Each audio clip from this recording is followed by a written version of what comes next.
جب ہم یہ کہتے ہیں کہ اللہ سب کچھ کر سکتا، اونچی، تو مخالف جن کے عقیدے درست نہیں وہ غلط باتیں کر دیتے ہیں۔ چنانچہ انہوں نے کتابوں میں لکھ دیا کہ اللہ جھوٹ بول سکتا ہے، سب کہیں معاذ اللہ، اللہ کی پناہ۔ دلیل میں یہی کہا وَهُوَ عَلَى كُلِّ شَيْءٍ قَدِيرٌ، کہ وہ سب کچھ کر سکتا ہے۔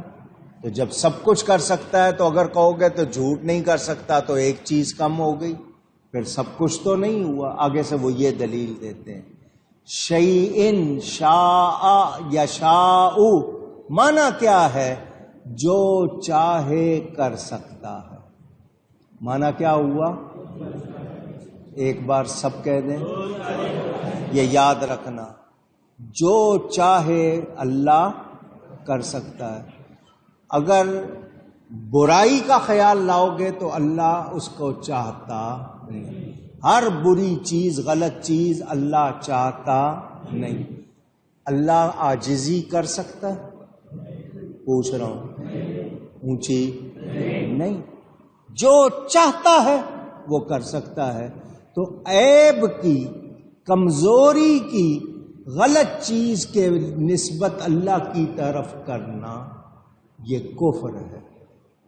کیا ہے؟ کیا ہے؟ جو اللہ کے لیے جھوٹ مانے گا بولو مسلمان رہے گا؟ انہوں نے کتابوں میں لکھ دیا اور اس سے ہٹتے نہیں ہیں، ٹلتے نہیں ہیں، تو یہ مسلمان رہے؟ اونچی۔ اب دھیان سے سننا، میری بات دھیان سے سننا۔ ہمارا کہنا ہے کہ اللہ تعالی ہر عیب سے جیسا وہ پاک ہے کوئی اور پاک نہیں۔ ہر شے کو کس نے بنایا؟ اللہ خالق کل شیء، اللہ ہر چیز کا بنانے والا ہے۔ بڑی توجہ سے سننا جو بات کرنے لگا ہوں۔ ہر شے کا بنانے والا کون ہے؟ یہ کیا ہوئی؟ اللہ کی تعریف۔ یہ کیا ہوئی؟ اور کسی بری چیز کا نام لے کے کہوں کہ اس کو اللہ نے بنایا، یہ کہوں کہ ہر شے کو اللہ نے بنایا، یہ کیا ہو گئی؟ اللہ کی بری چیز کا نام لے کر کہا جائے، منہ پہ لانا نہیں چاہتا، صرف سمجھانے کے لیے۔ کوئی کہے کہ خنزیر کو کس نے بنایا، سور کو کس نے بنایا، تو وہ صرف اسی ایک چیز کا اگر سوچ کر کہے گا تو اس کا مطلب خرابی اس کے اپنے اندر ہے، گند اس کے اپنے دل دماغ میں ہے، تو ایسا کہے گا تو کیا ہو جائے گا؟ اونچی۔ تجھے اللہ کی مخلوق میں صرف وہی چیز نظر آئی، کچھ اور نظر نہیں آیا؟ اگر ایک چیز کا ذکر کرنا تھا کہ نہیں جی میں نے ایک ہی چیز کا ذکر کرنا ہے، اللہ نے سب کچھ بنایا مگر میں ایک چیز کا ذکر کروں گا، تو سب سے بہترین چیز کا ذکر کرنا چاہیے۔ پھر کہو وہ اللہ جس نے مصطفیٰ کو بنایا، یوں کہو۔ پھر اگر ایک ہی چیز کا ذکر کرنا ہے، لیکن بری چیز کا جس کو برا سمجھا جائے اس کا خاص طور پر کہ اے فلاں کے بنانے والے، تو بتائیے یہ توہین ہوگی یا نہیں ہوگی؟ اونچی۔ تو ذہن میں رہے وَهُوَ عَلَى كُلِّ شَيْءٍ قدیر کا مطلب اللہ جو چاہے، جو چاہے، ہر چاہے پر قادر ہے، جو چاہتا ہے کر سکتا ہے، اس کے لیے کوئی روک ٹوک، مجبوری، کمزوری نہیں۔ لیکن کسی عیب والی چیز کا اللہ کے لیے کوئی تصور کیا جا سکتا؟ سمجھانے کو میرے پاس بہت سی باتیں ہیں۔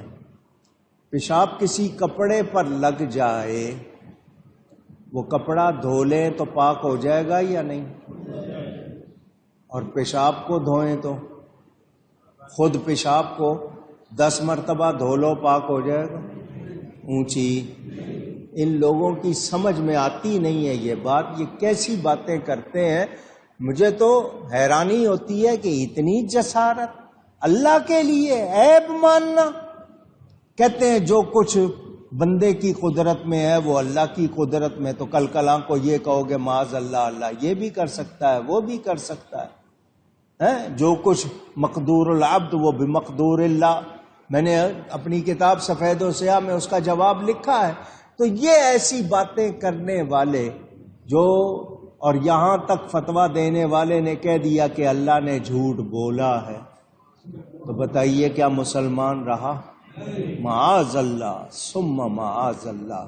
تو عیب کا تصور بھی اللہ کے ساتھ نہیں. وہ سب کچھ کر سکتا ہے، تو سب کچھ کرنے کا مطلب کیا ہے؟ ہم کسی عیب کے حوالے سے، خرابی کے حوالے سے نہیں بات کرتے، حالانکہ ہر خیر و شر کا بنانے والا اللہ. والقدر خیرہ و شرہ من اللہ تعالی، اللہ کی طرف سے اچھی بری تقدیر وہ ہم مانتے ہیں، مگر اللہ کے لیے کسی بھی عیب شر کا کوئی ماننا یہ ایمان ہو سکتا.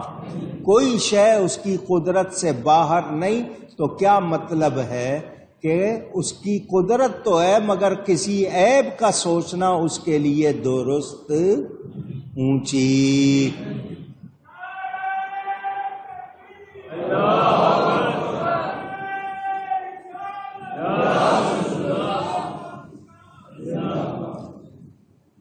ہم بہت سی کمزوریاں ہو سکتی ہیں ہم میں، مگر اللہ میں کوئی کمزوری.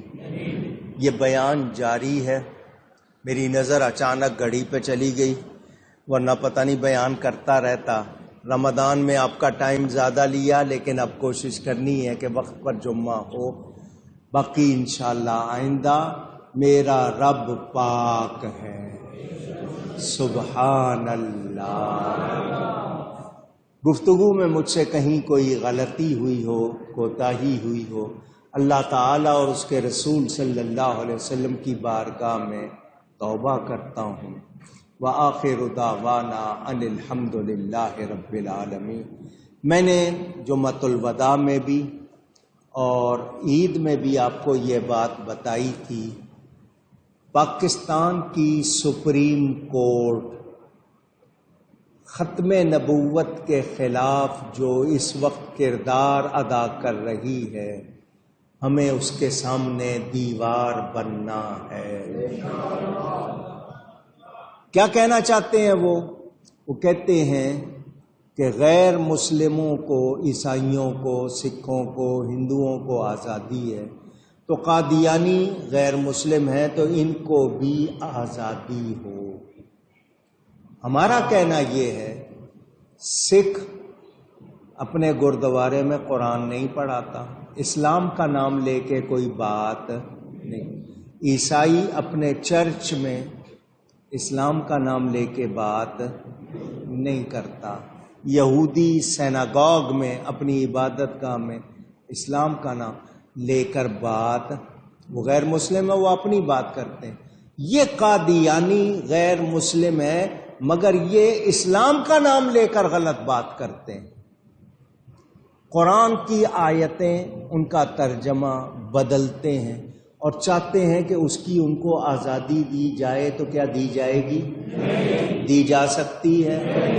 تو ہمارے جج کو یہ بات سمجھ نہیں آ رہی، تو جو بھی وہ سن رہے ہوں سن لیں. ہم مسلمان جب تک زندہ ہیں ہم اپنے نبی کی ختم نبوت پر پہرا دیں گے. ایسے کسی فیصلے کو نہیں مانیں گے اور ایسا فیصلہ کرنے والے کو بھی نہیں مانیں گے. تو یہ میں نے آپ کو سبق یاد کرایا، اس پر آپ نے شور مچاتے رہنا ہے، دنیا کو بتانا ہے کہ ہم لوگ ہرگز غافل نہیں ہیں، نبی کی عزت پر انشاءاللہ پہرا دیں گے. اور قادیانیت کی بنیاد توہین رسالت ہے، نبی کی توہین ہے.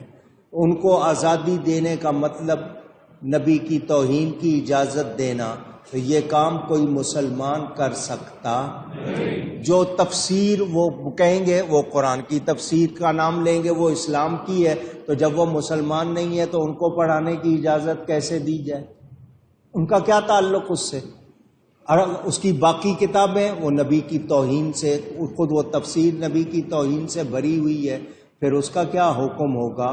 تو اس امت میں فتنہ نہ ڈالو، اگر مسلمان ہو تو اسلام کے مطابق فیصلہ کرو، ورنہ تم نہیں رہو گے، تمہاری عدالتیں نہیں رہیں گی، یہ فیصلے نہیں رہیں گے، میرے نبی کا جھنڈا اونچا ہی رہے گا۔ اس کو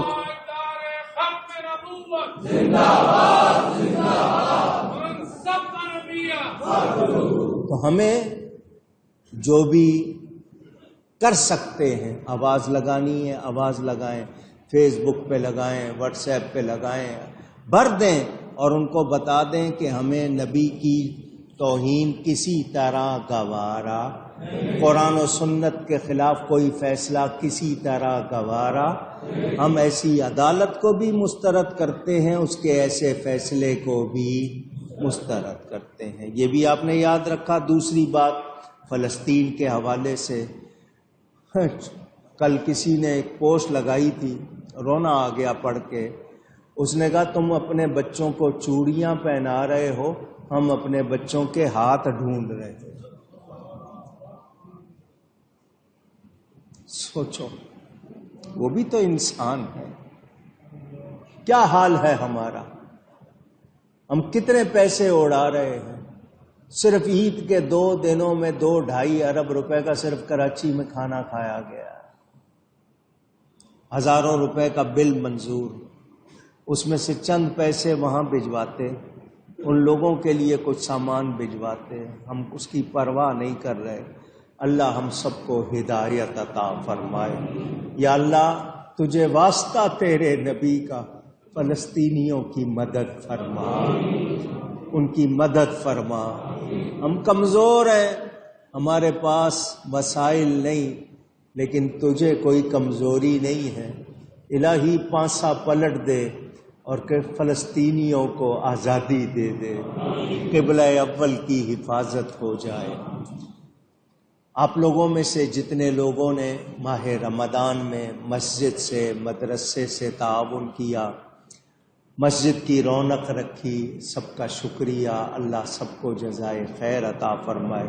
پچھلے سال کے مقابلے میں اس سال حالانکہ مہنگائی کی وجہ سے خرچے بڑھے، مگر جو چندہ ہوا وہ کافی کم ہوا، جتنا پچھلے سال ہوا تھا اس سال اس سے بہت کم ہوا۔ بہرحال جتنا آپ نے تعاون کیا اللہ خیر فرمائے۔ سولر کے حوالے سے میں نے اعلان کیا تھا کہ 25 سے 30 لاکھ روپے کا ہمیں کمپنی نے ایسٹیمیٹ بتایا ہے۔ بجلی کے حوالے سے آپ کو پتا ہے کتنا بل آ رہا ہے، 2-2 لاکھ 2.5 لاکھ بل آ رہا ہے، کہاں سے دیں؟ آمدنی ہے نہیں۔ تو سولر لگانے کے لیے لوگوں سے کہا تھا، تقریباً 11 لاکھ روپیہ جمع ہوا ہے، چاہیے 25 سے 30 لاکھ۔ کوئی صاحب اور حصہ لے۔ ایک صاحب آئے تھے، ڈاکٹر امین صاحب کے فرزند، انہوں نے کہا آپ دعا کریں کہ میں 10 لاکھ روپیہ دے سکوں، تو وہ جب پہنچائیں گے تو تبھی ہوگا۔ بہرحال آرڈر دینا ہے اور کوشش ہے کہ جلدی لگ جائے، کیونکہ آگے گرمیاں آ رہی ہیں، بجلی زیادہ استعمال ہوتی ہے، تو آپ ضرور تعاون کیجیے گا۔ اللہ تعالی جزائے خیر عطا فرمائے۔ یہ روبینہ